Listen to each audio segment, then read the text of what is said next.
Show. Welcome to the Gezelle Talk Show. Welcome to the Gezelle Talk Show. Welcome to the Gezelle Talk Show. Oh, girl, the category is pop culture. The category is entertainment. The category is politics. The category is fashion. Welcome to the Gezelle Talk Show. Welcome to the Gezelle Talk Show. Welcome to the Gezelle Talk Show. Welcome to the Gezelle Talk Show. Ow.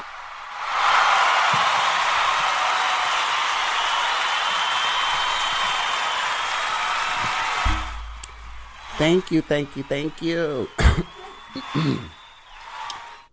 Excuse me. Thank you, everybody. Good morning, and welcome to the Gezelle Talk Show. I am your host, Gezelle Nicole. How is everybody doing today?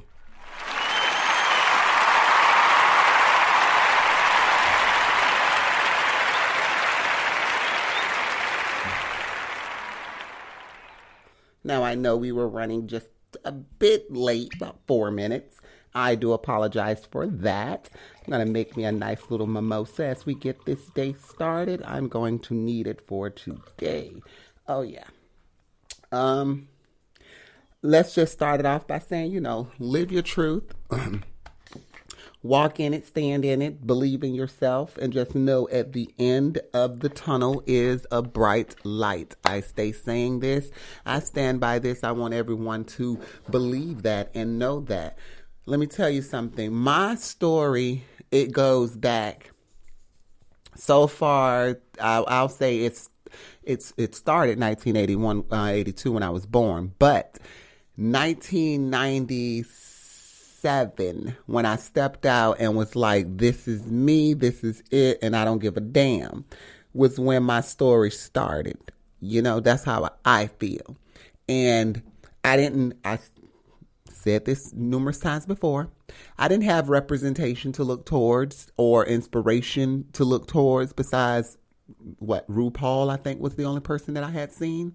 And then, how they would portray different people in movies and stuff like that. But other than that, you really didn't have anyone on red carpets, anyone in your history books, anyone just on regular television that you can, look and inspire to be or learn stuff from. Now, today, it's a lot more common, and you have social media, you have YouTube, you have everything where you can go and you can research and you can find different information to help you along your journey. Now, I say that because if you don't believe in yourself from the beginning, there's no way possible that it's going to fall through for you, that it's going to be a positive transition for you, because you have to believe in you first. Like I said on yesterday's show, you cannot give someone that type of responsibility to bring you happiness. You have to allow yourself to be happy and know what it is first before you can expect for someone else to give that to you. You understand what I'm saying? So it's like, if you don't believe that you are who you say you are, then how is anyone else going to believe it? So you have to believe in you first and stand so solid on who you know you are. Because I had to do that. I had my grandparents to bring in my grandfather's son, so that would be my uncle, to try and my step uncle and he was a pastor, to come and pray and, pray the gay away and all of this. And that doesn't work. A friend of mine was talking, she spoke on, commented on something that I posted on my, on one of the pages, on one of the social media pages for the Gezelle Talk Show. And on there I had said, is gay a fad now? Is it just a fad? Or is it just more common and people are more comfortable with coming out and being their self? And she said, I think both. I think it is a new day and people don't give a damn what nobody got to say. That's true. And it is sort of a fad. She said, but for that, it's like a disrespect to the LGBT community, because it's like a white girl acting black and trying to fit in, trying to act black. And then she go home and she's just regular, "Hi, Mom." And I said, okay, I get that. I get that. And that is what's going on. She's saying, from my understanding, being gay is not something that you choose to do. It's not an on and off switch. That's a way of life. That's the way that you're born. That's absolutely true. That's absolutely true. Because trust and believe me, if I could have chose to just be straight, trust me, I would have done that. If I could have faked it, I would have faked it. But it didn't work for me. It wouldn't work. But, you have to believe in you and what you're doing. The reason of me saying all of this is because when I was doing this, I did not know anything about what I was doing other than I was trying to be happy. I was trying to do what it was that made me happy. To see it where it's at today, it is beautiful. It's very beautiful. But one thing that's bothering me, it's really, really bothering me, is because, for one, I don't want to put down anyone who do sex work as your, as your work. I ain't trying to put down no sex workers, because I was once a sex worker. So I would never talk down on something that I've once done. But what I think is, when we were doing it, and I really didn't have to do it, because I knew what it was to go and get a job and work a 9 to 5. Punch in and punch out. I knew what that was like. I transitioned through high school. I graduated. I started working. I did all of that stuff. And you have some girls that is out there that's in the work field that's trans. We have to praise them just as much as we praise the girls that we see with the surge and all of this stuff, because they are doing their sex work and they're making their thousands of dollars a day or whatever it may be. We got to praise those regular girls the same way, so the younger girls can inspire and know. And and the way things are today, you can still have that same beautiful transition working a regular job. You can still have a beautiful transition. You just have to work towards it. And there's plenty resources now that's available. So girls don't have to be put in positions where they could possibly lose their lives. And it's not all the time that it's at sex work that they lose their lives, because, like Kimmy Icon, rest in peace, she lost her life. She was at her home in Miami. So it's like, we have to be very careful, and at the same time, we can't put ourselves in these vulnerable situations, in these tragic, situations that can turn out to be tragic. But we must praise these girls that are doing things the right way. That's taking their time and they're doing it the right way.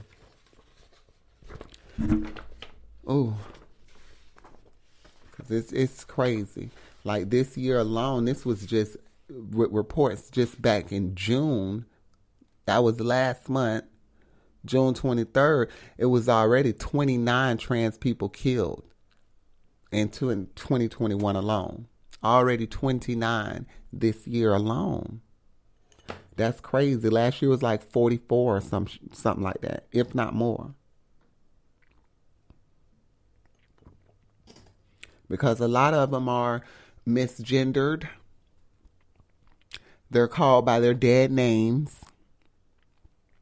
They don't like to, and I don't understand why it bothers people so much.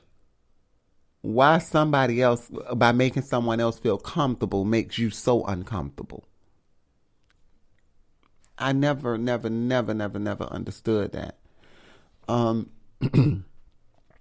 Did The Human Rights Campaign tracks the killing of gender variant and transgender people each year. In the first 25 weeks of 2021, there have already been 29 or more gender variant and trans people killed in the U.S. and Puerto Rico.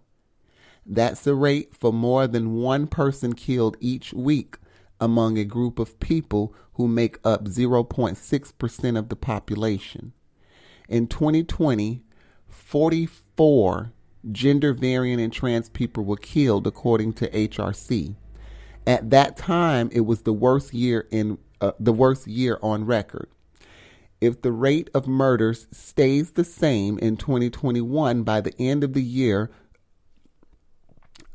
2021 will be, it will beat this record by at least 14 additional people. This is crazy. Now, since we began compiling the list as a Pride Month memorial of those we have lost, several additional people were killed. The most recent loss of E.J. Boykin, a 23-year-old transgender black man who was shot and killed in Virginia June 14th. This list reflects only those who had perished as of press time. The following information was taken from the HRC's ongoing online tracker, with some additional information added from local and national news reports. The 29 known gender variant and trans people who have been killed thus far in 2021. Tiana Alexander, a 28-year-old black trans woman, was shot to death in Chicago, January 6th. He said, "I'm really tired of seeing us get killed," said Beverly Ross, a trans advocate who knew Tiana. I hope I'm saying her name correctly. Personally. Beverly added that Tiana loved to dance, had a great sense of humor, enjoyed life when she could, and just wanted to be able to vibe and thrive. And that's the sad part, because that's the thing, that most girls are just trying to be the best version of themselves and just be happy. Live and be happy. You have to know what it's like to feel a certain type of way and go in the mirror and look and see something totally different. To wake up and feel this beautiful soft, and then you go in the mirror and it's like, oh my God, what am I going to do? Mona. Let me stop. Okay. Samuel Edmund Damian Valentine, a Latino transgender man, was killed in Trujillo Alto, Puerto Rico, January 9th. He had been looking forward to starting a new year on January 1st. He posted on Facebook, "A new year to come, grateful for all the experiences who taught me how strong we really are.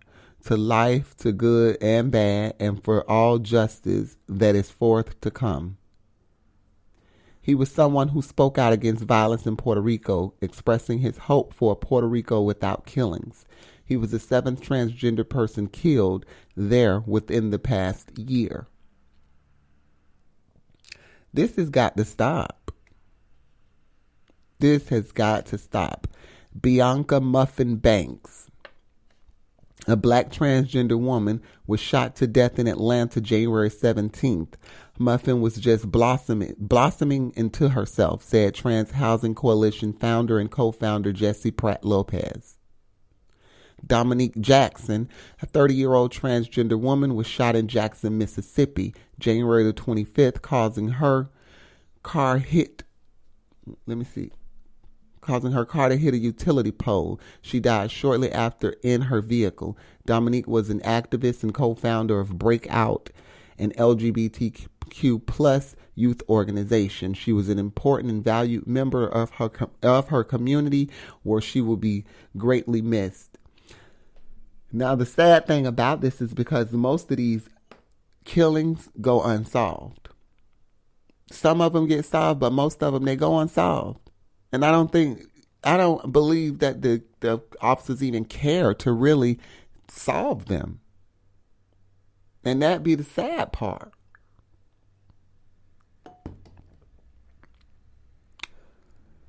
Um, 50 bands. I just seen her. She was absolutely beautiful. A 21-year-old black transgender woman was shot to death in Baton Rouge, Louisiana, January the 28th by her intimate partner. Damn. To memorialize her, friends of 50 bands and advocates said her name as they released balloons into the sky. And see, that's another thing that's just absolutely awful, that you get with these people that you think love you and are for you, and they turn around to be the one that caused your death. That's just crazy. My condolences to the family. Alexis Braxton, also known as Kimmy Icon Braxton, who I just spoke of, a 45-year-old black trans woman and hairstylist, was killed in her Miami apartment February 4th in what police described as a very vicious and violent attack. One of her most recent social media posts read, "They can't stop my shine." It's just crazy. That's why, oh God. China Carrillo, a 24-year-old transgender woman, was beaten to death in New Wilmington, Pennsylvania, February 18th. She had recently moved to Pennsylvania from Arkansas, telling a friend it was supposed to be a fresh start.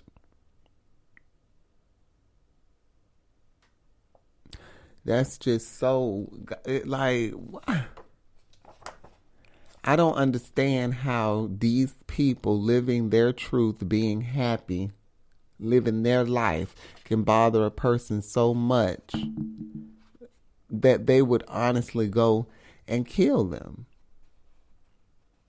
Siblings Jeffrey J.J. Bright, a 16-year-old trans boy, and Jasmine Kennedy, a 22-year-old non-binary person, both from Ambridge, Pennsylvania, were killed February 22nd by their mother. Oh my God.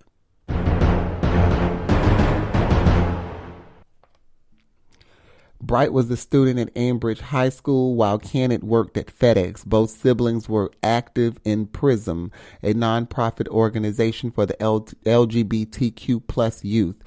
JJ, oh wow, is a part of our PRISM family. PRISM shared on their Facebook. JJ was a beautiful person with the biggest and brightest smile. PRISM describes Jasmine as a sweet and shy and artistic soul. That's crazy, and they was killed by their mother.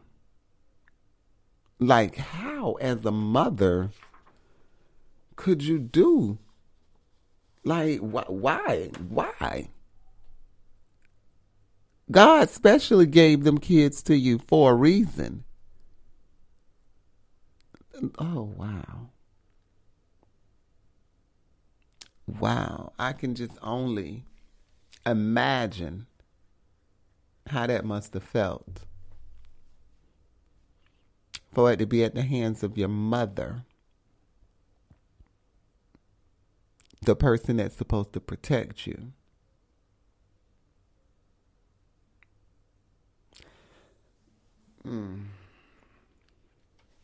That's just hurtful. That hurts me.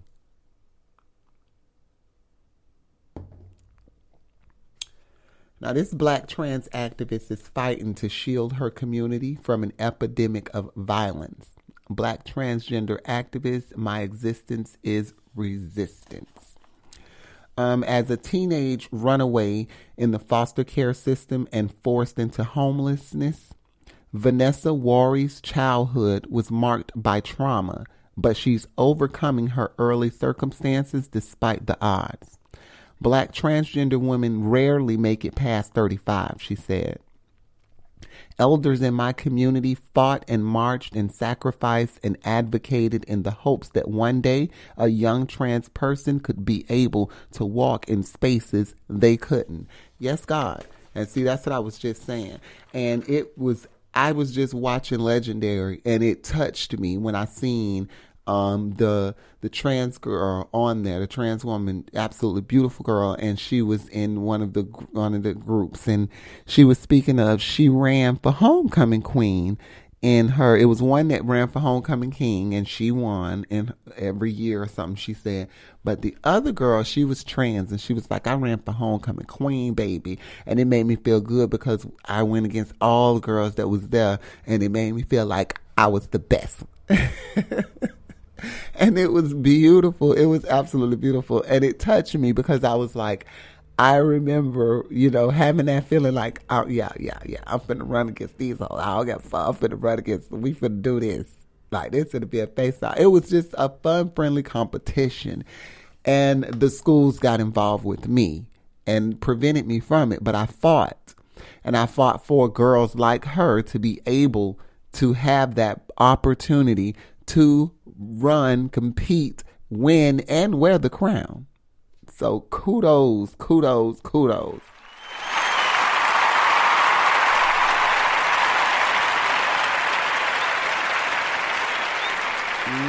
I just had to put that out there. But the 30-year-old, who we were speaking of, Vanessa Warries, the 30-year-old is now a social welfare MSW PhD candidate at UCLA. In many ways, Warrie knows she's an exception to an often cruel reality for many Black transgender youth and women.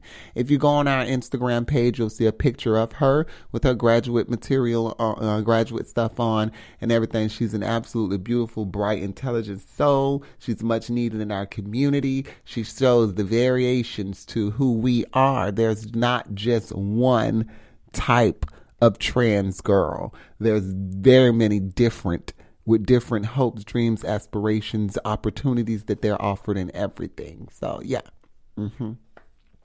Transgender and gender nonconforming people face risks that make them particularly vulnerable to homicide.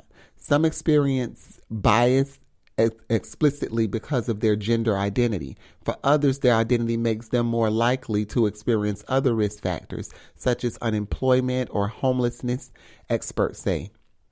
The risks are compounded for trans women of color, especially Black women, who face the additional burden of racism. Last year was the deadliest one on record for transgender Americans, with Black transgender women accounting for 2/3 of total recorded deaths since 2013, according to the Human Rights Campaign, that's HRC.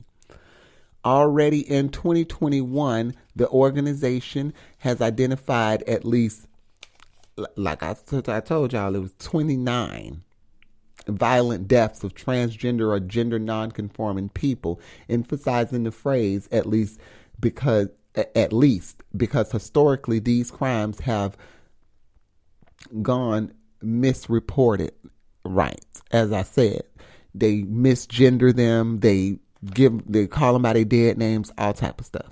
Earlier this month, the body of 45-year-old Black trans woman Alexis Kimmy Icon Braxton was found inside her condominium in Miami.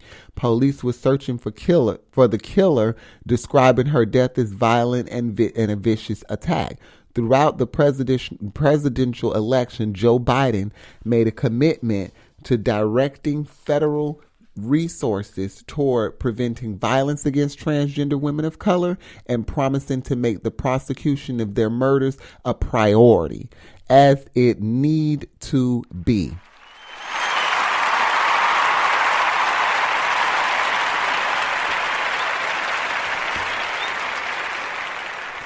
Listen, violence against transgender and gender nonconforming people, particularly Black and brown transgender women, is at an epidemic that needs national leadership.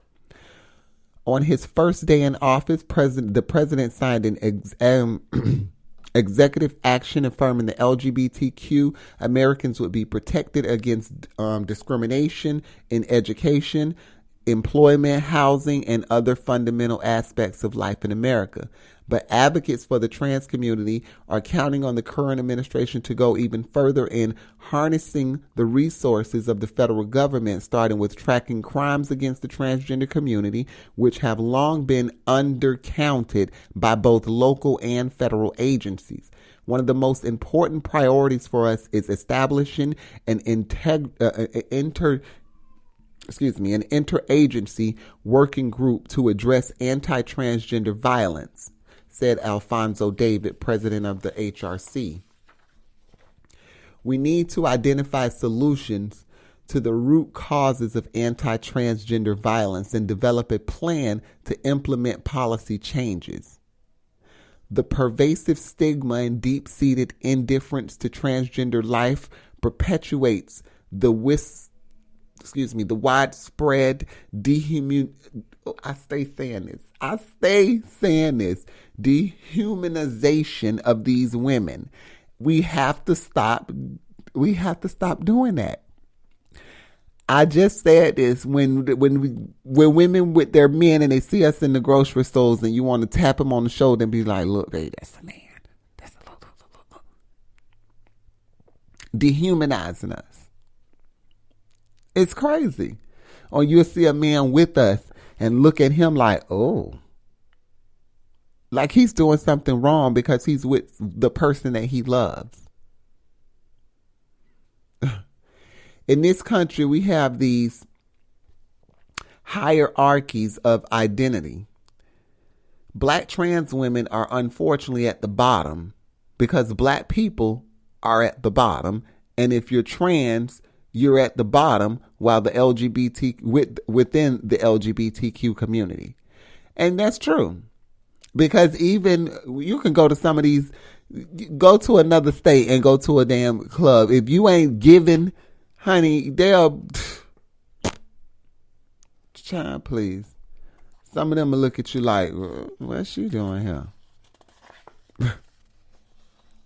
As the only black trans woman in her UCLA program, Worry is researching the ways in which social discriminants like healthcare access, safe housing, financial literacy impacts the reality for people in her community. She explains that it's crucial for the authors of academic publications to share lived experiences with the communities they are studying. So true.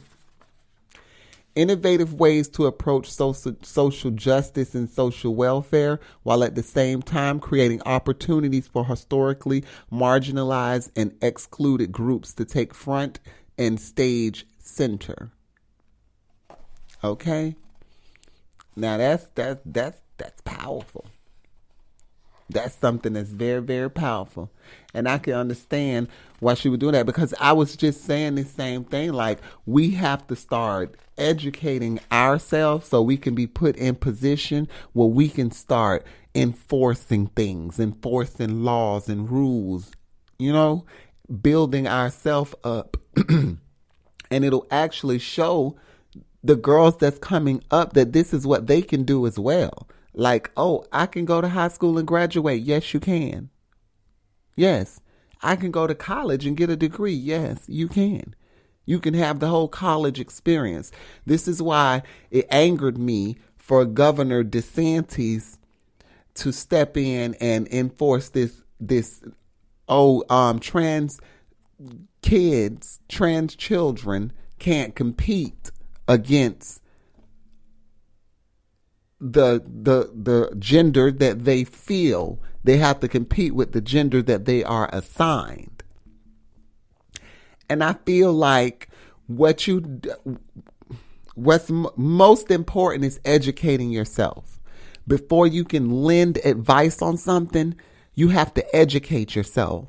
Because if you educated yourself, then you would know that this person, you're viewing them as that's a boy and he's pretending to be a girl. But what you're missing is his biological, the way he was birthed, the way they were birthed might have given him the assignment of male.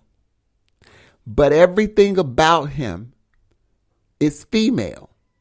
So therefore you have to change and know that, okay, we're dealing with a little girl here.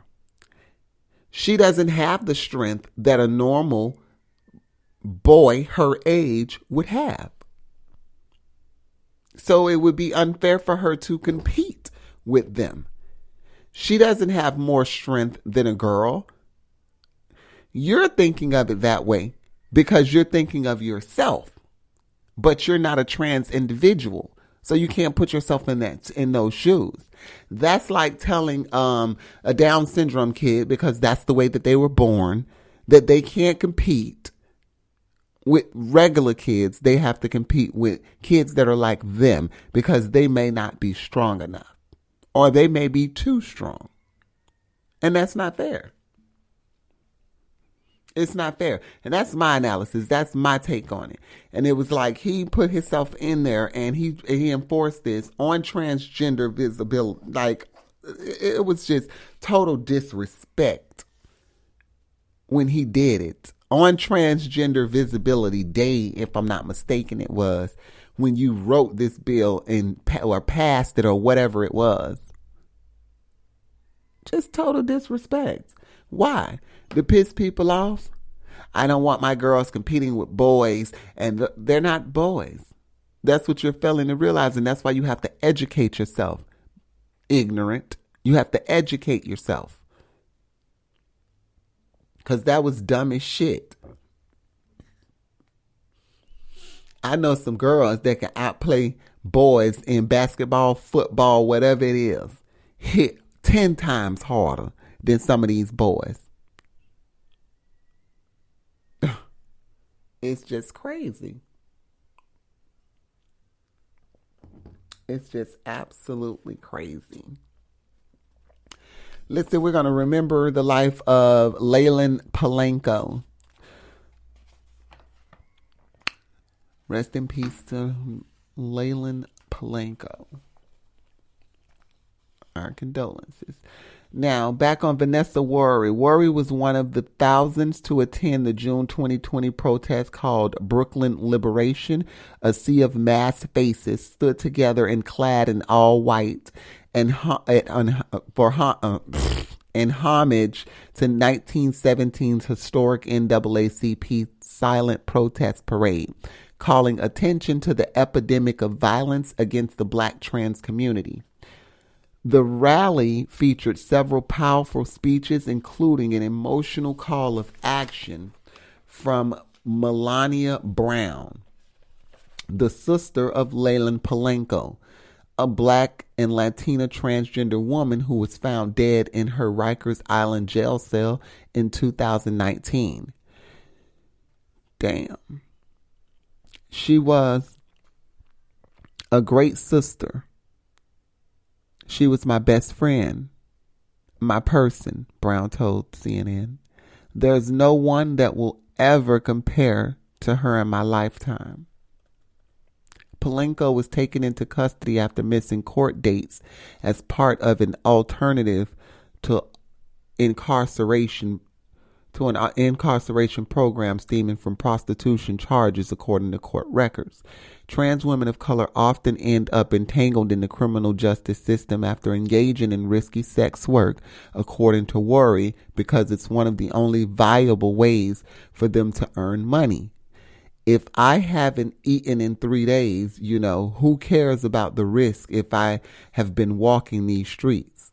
The girls are doing what they have to do to live because nobody is helping them with what they need.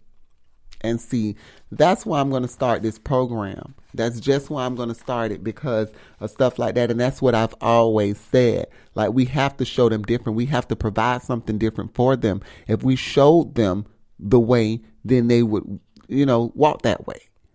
But the mere fact that the only success stories they see come from sex work. When they go on Instagram and they see these girls that do this sex work, only thing they see is, oh my God, she got the surges, she got this, she got that, she looks like this, look at her followers, and that's what these young kids are on. And they go out there and they take those risks. And like she said, they haven't eaten. They need proper clothing. They need, it's a lot to it. Luckily, I was blessed and I did have assistance. I had support. And that's so important. I had support. I had sisters. I had cousins. I had my mom. At some point, I had my grandparents. I had my aunts. I had a lot of support. So, I mean, so it took some more than a little longer than others to come around, but they eventually did. They say Palenko's death sparked a larger conversation about the policies that have systematically failed to protect transgender women, including the prevalence of pretrial detention and the use of solitary confinement.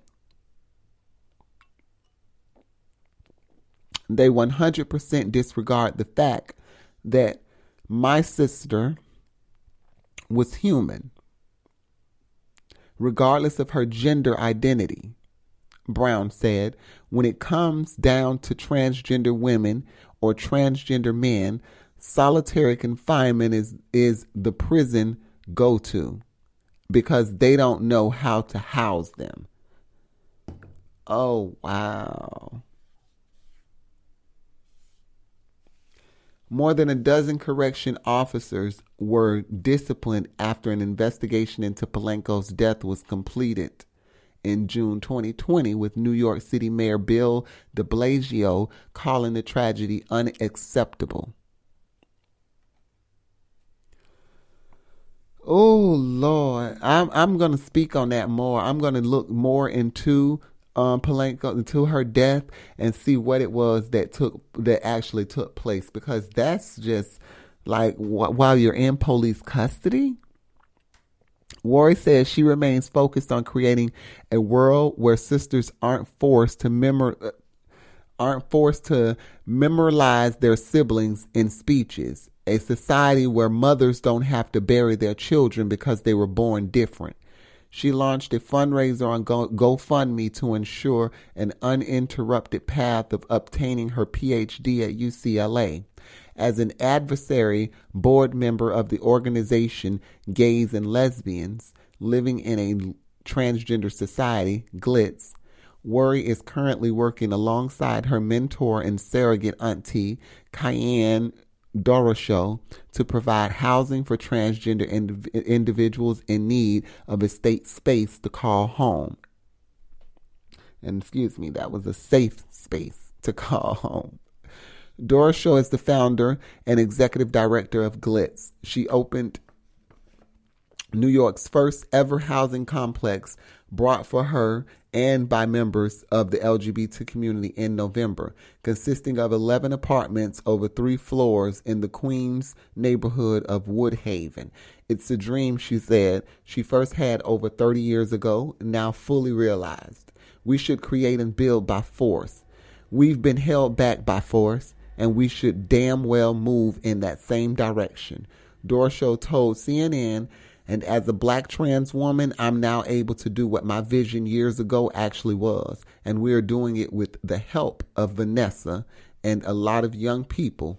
We are actually doing this. That's major.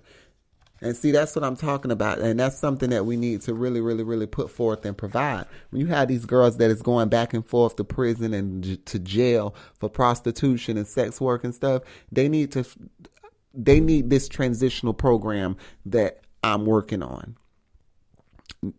This transitional program is going to be so good and give them at least 90 days to get all of their things in order. And that'll be with working, getting your bank account, saving up your money, getting just situated in life. Because it's more to it than just doing sex work. Getting a job, working, saving up that income. Because if we prepare our kids before they leave the nest, then they won't have to do all of these, they won't live paycheck to paycheck. They won't know what struggle is. But you have to prepare them before they leave the nest. You have to. It's very, very, very important. Our sisters and brothers are being killed at a very high rate. It's devastating. We must build stronger together.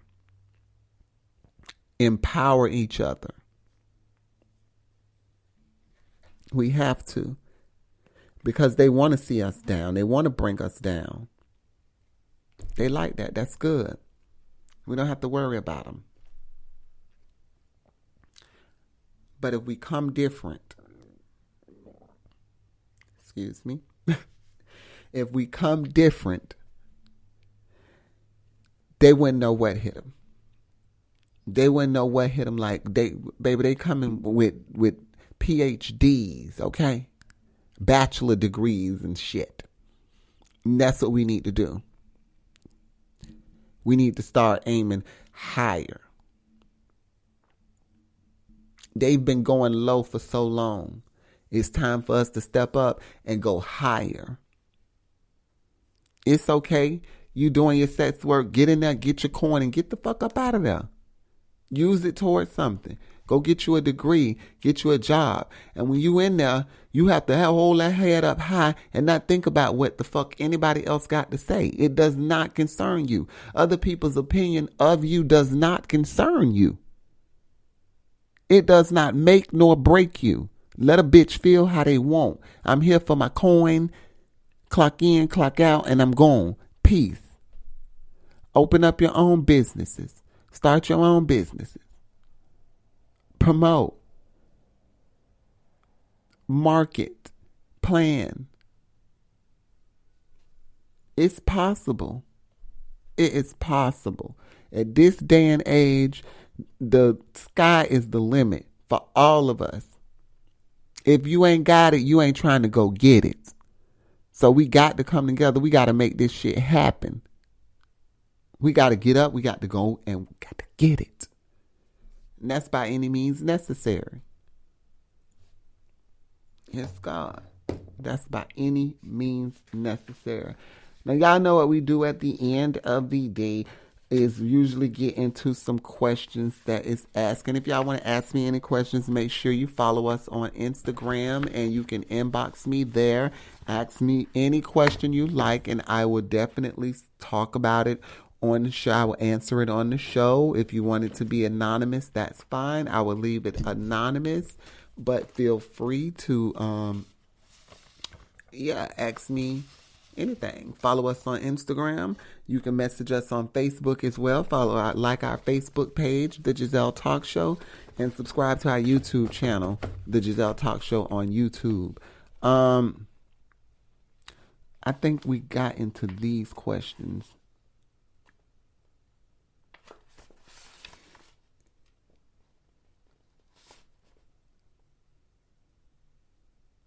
Yeah, I think we got into those questions already. Yep. So we only got about 2 minutes left. So listen, guys, I want to thank y'all so much for tuning in. Y'all are the absolute best, okay? All of my sisters and brothers out there that are listening, my trans sisters and brothers, just know that I am here. If you need me, inbox me. Ask me whatever you want. I'm here. If I can assist in any type of way, let me know. I'm here. That's the only way we're going to make it is by us coming together. We have to stop all of this disconnect and start connecting and coming together and showing them just how powerful we are, because we are very powerful. The things that we can do, some of the top girls is your favorite rappers. Makeup artists, hairstylists, clothes stylists, everything. Okay? Listen, I'm going to let you guys go. I love y'all. I appreciate you guys. You're the absolute best. Thank you so much for tuning in every day that I'm here to the Gezelle Talk Show. I'll see you guys. I'll talk to you guys tomorrow. Same time, 10 a.m. Make sure you check in. We'll be live. Love you guys. And make sure you check us Friday. We'll be live on our social media pages. Bye, guys. Have a great day. Thanks for tuning in.